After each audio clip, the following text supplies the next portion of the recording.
Hysterical Women is a dark comedy about gender in the workplace. It follows Alexa, the overlooked co-founder of a music marketing firm, as she realizes that her buddies in the office might not be such good guys. There's a really fun cast of characters. I play Alexa, and Nora plays Miranda, who's the frazzled HR rep who's trying to sift through all of these sexual assault allegations. So we're going. Oh yeah, so it's dealing with post-Me Too era and sexual assault, but it's also a comedy. And so it's that line between comedy but also dealing with real material. How difficult was it to blend the realness and just put some comedy in there to give some comedy relief? Well, we felt it was really important to take the issues really seriously, but also we find that comedy is a really good way of getting people to listen and kind of open their minds to these ideas. So even though the issues are really serious, there's comedy around it to kind of buffer it and then also just like add some levity to these characters so that the highest highs and the lowest lows can happen in the same show. Yeah, it was interesting as we were writing it. Our very first draft of the pilot was it was very, very comedic, very sketch, almost comedy. And we realized, sexual assault isn't funny, and we want to take these issues seriously. And so it was a balance of finding this fine line of when do we take it seriously and when can we have some laughs. So we do have some characters that are very fun and funny, and then there's the moments where it's like, oh, we're really talking about this now. Where did you two guys meet? How did this project, become alive? So we met playing best friends on a different pilot and just, fell in love. And we were like, we would also like to write something together that addresses real issues that we feel like we see in our lives, and we also would love to write some really complex characters. We find that we are often auditioning for kind of one-dimensional female characters, and this felt like a really good opportunity to write women and just like all characters that are dealing with this issue that's not just black and white, and kind of giving them agency and also just a lot of different perspectives. Yeah, as Nora said, we met together on a set and realized that we wanted to work together, and we have worked together in some other capacities. I directed a piece that Nora acted in, and we worked together on my web series, Jessica, and so we realized that we had a good synergy and union, but then once we had this idea, we were like, oh, now's the time to be making this. And so we just felt like it was really important to be making it right now because we feel like audiences are ready to hear this message now, finally. What was it like on the set? I mean, what was production like? Where did you guys film? And why a music company and why not, a retail company or a movie company or advertising agency? Why music? Well, both of our partners actually work in music, and I'm a huge fan of music, and we felt like that was close enough to the world of a lot of the Me Too people. Celebrities that are coming forward with it are related to the film industry and the theater industry, and we were like, it happens everywhere, and so why not pivot a little bit to also be able to add like a musical element into it? Yeah, I think that was just something we were really excited about, having a series that we could feature new musicians or musicians that we already love and things like that. As far as being on set, so we filmed this pilot in 3 days. It's about 20 minutes, so it was like 26 pages in 3 days. It was a lot. So it was a lot, and as Nora said, we co-wrote, directed, produced, and starred in this. So it definitely was this give and take of, when I'm doing a scene, Nora's kind of jumping over into the more of the director role and vice versa.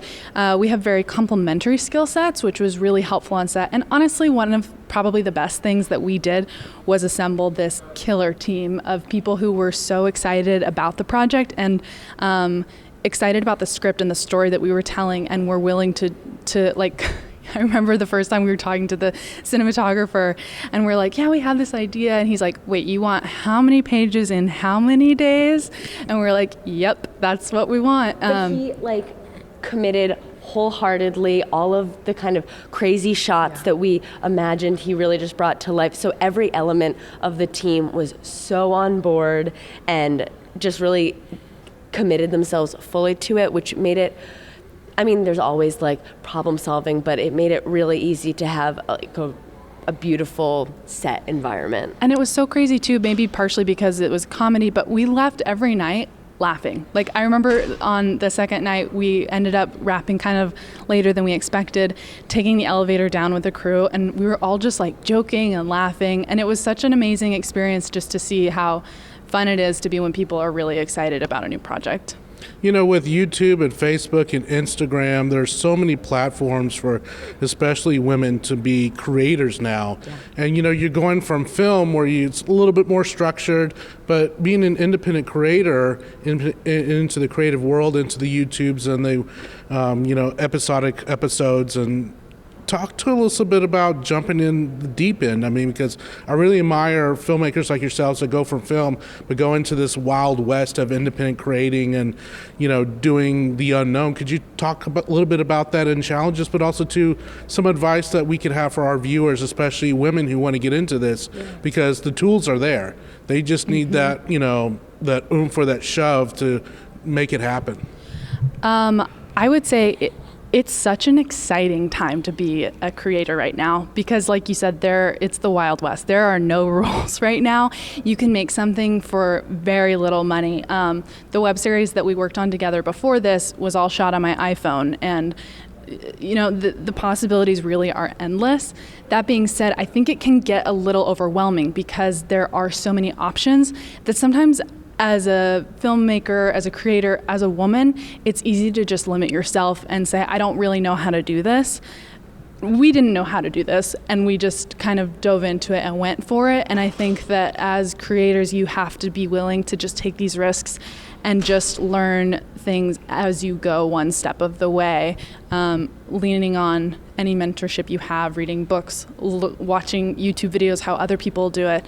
But really just at the end of the day, you have to just take a leap of faith and go for it. Yeah, and it's about like really believing in your story and believing in the team that you have around. I mean, I feel really lucky that we have each other to kind of bounce ideas off of. And then if I'm feeling like I can't solve a problem myself, you're there with different ideas. I think there's also so many incredible female filmmakers, writers who were examples for me, and it was like, oh, that's not like a pipe dream. That is like someone's reality, and it could be my reality too. And you just need to have that idea that, or like a plethora of ideas, just like stories that you feel committed and passionate about.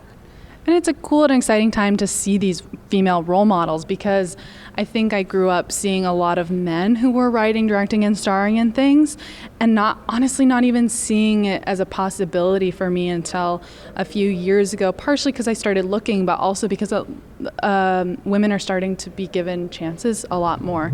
And so it's seeing yourself in films and seeing yourself represented is so important and something that we're really passionate about.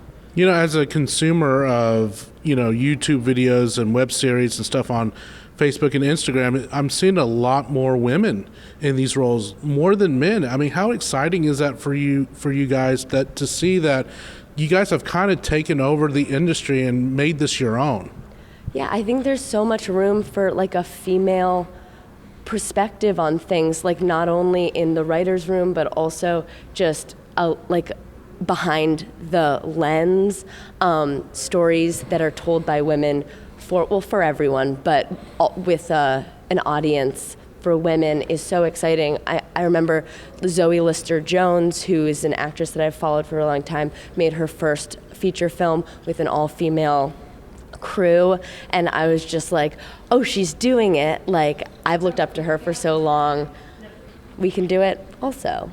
Yeah, I guess I can't speak to the whole female experience, but sure. And again, I don't have statistics to say if there are more women doing it than men now, but I think it seems like it is because that's what I'm seeing. That's what you're seeing, yeah. I guess I think a lot of maybe women started to feel fed up or started to just take these chances on their own, feeling like they weren't.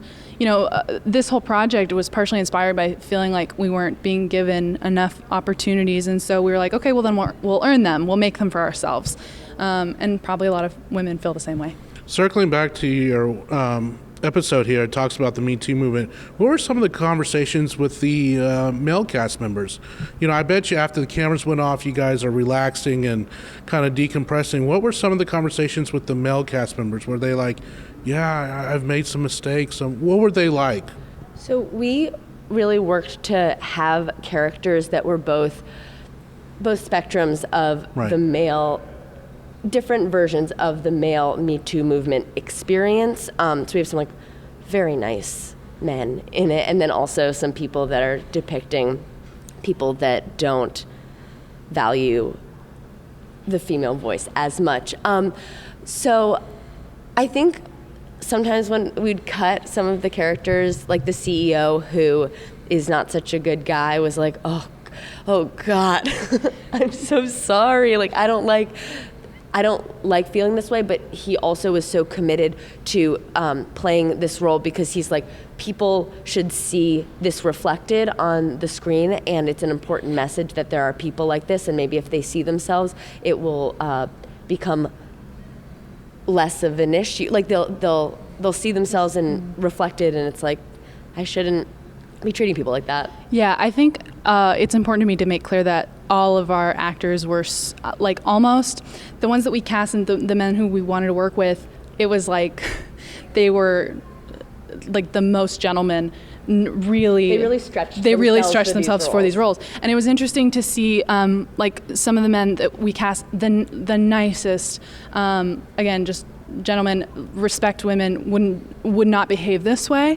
And when given the script, they were like, oh, so now I have to be the bad guy. And we're like, no, we want you to seem like the good guy, because a lot of the experiences that we see in the world are people who are good guys that just don't quite see something because they're not looking outside of their own perspective. And again, the men who we cast, I wouldn't even put in that category. I think they're very aware of others and other perspectives. But I think it's important that, like Nora was saying, we did show the whole gamut of the spectrum of noticing and being aware of other perspectives, and if there is a bad guy, but also that sometimes the bad guys seem like good guys or seem like popular guys, and the kind of person who, and we've seen this a lot in the news, when someone is accused and they're like, oh, but he's such a good guy, he would never do that.